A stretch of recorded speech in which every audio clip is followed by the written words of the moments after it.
یہ 5 دعائیں ہر مسلمان کو یاد ہونا بہت ضروری ہے۔ نمبر 1، جب کھانا شروع کریں بسم اللہ وعلی برکت اللہ۔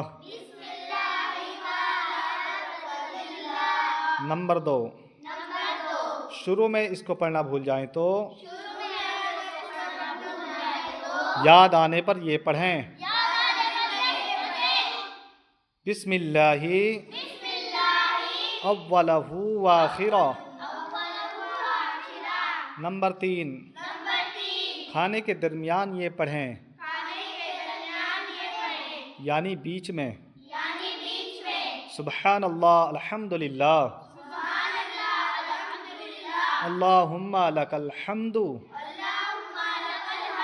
ولک الشکر۔ نمبر 4، جب کھانے سے فارغ ہو جائیں الحمدللہ الذی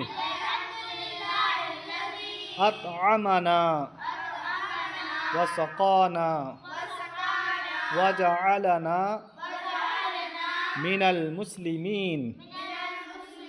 نمبر 5، دوسرے کے یہاں کھائیں تو